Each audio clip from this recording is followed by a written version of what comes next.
Hey, good morning to everybody. Happy Thursday. It's Daryl here. It is bright and freaking early, man. It's 3 a.m. here in Connecticut on the East Coast. Okay, I can see, I can't help but staring at my new teeth. I was going to do a video. I'm still going to do this. I want to talk about a man who saved a raccoon that was choking by patting it on the back. And seeing as I grew up in the woods, I've had a lot of run-ins with raccoons and a lot of other wild creatures. So I want to do a video talking about that. But as I was getting ready this morning, working, getting my teeth together and everything, I figured I'd talk about this because in yesterday's video I mentioned in the Justin Timberlake video, I mentioned how I had a busy day that I was going to get my new teeth. So let's talk about this.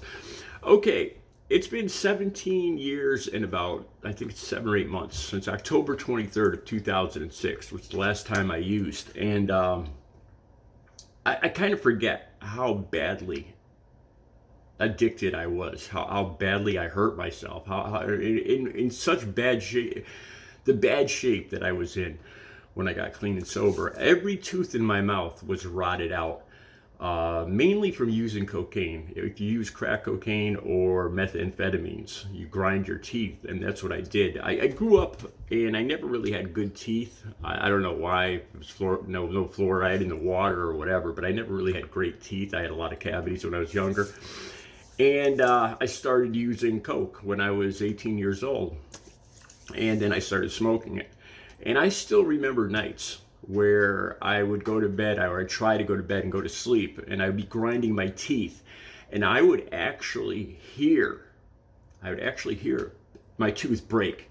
Like I'd be grinding them. This happened, I don't know, at least a dozen times where I'd be laying in bed and I wouldn't even realize that I'd be grinding my teeth trying to fall asleep.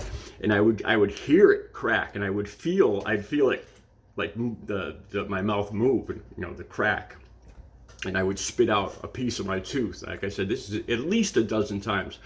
By the time I got clean and sober, this is no exaggeration, by the time I got clean and sober on October 23rd of 2006, I didn't have one solid tooth left in my mouth. I looked nothing like I do right now. Every single tooth was broken off at the gum line, a brown, blackish, rotted stub. Every single tooth, I swear to God, in my mouth. And this just kind of, at that point, I didn't see any hope for myself. I was like, there's no way out of this. I'm just going to keep using. I'm going to just do it. I'm going to ride this till the tires come off, and I'm just, there's no way out of this now. I didn't see any way that I'd possibly be able to fix all the damage I'd done to myself.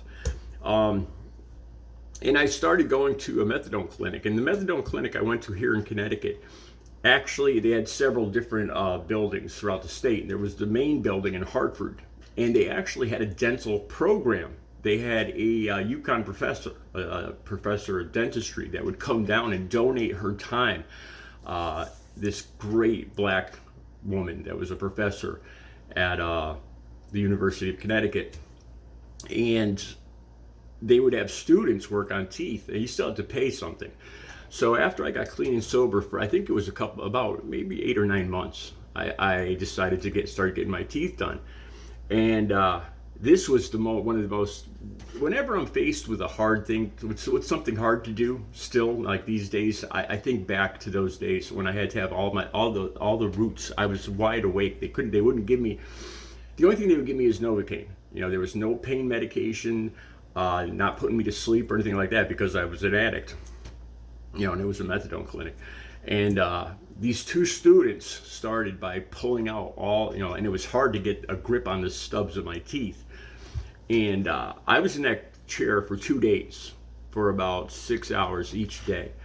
And eventually they had to start cutting them out and pulling them out of my mouth. And it probably took about 10 hours. And my face swelled up it was huge. I almost couldn't stand up after they finished.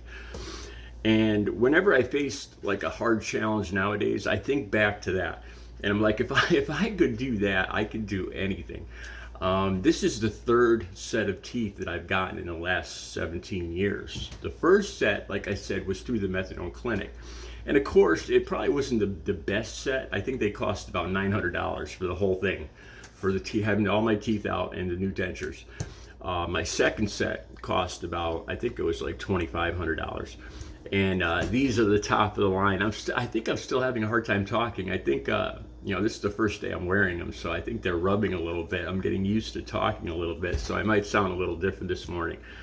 But this was all because of using. How badly I damaged myself, and I didn't see any way out of this. I really thought that I'd be gone. I'd be dead and gone in a few years, and I would have been if I didn't stop using. I weighed 280 pounds. That's almost 90 pounds more than I weigh right now. And as soon as I started going to the clinic, I had to have a physical, and my cholesterol came back. My cholesterol was over 300, whatever it's called. It was over 300. And at that point I was clean, and I realized, all I could picture was my blood going through my veins like sludge. That's what I pictured in my head, and it really bothered me. So I went to the doctor and I started taking medication for high cholesterol, and it brought my cholesterol down. And I started exercising, and within a couple of years, I had my teeth fixed. I had lost 90 pounds. I was working out every day. I mean, it took a while. It took a lot of. Looking back, I still am amazed that I was able to do it. That I had I had the motivation to get this accomplished, and I use that throughout my life now. That I think I could do anything.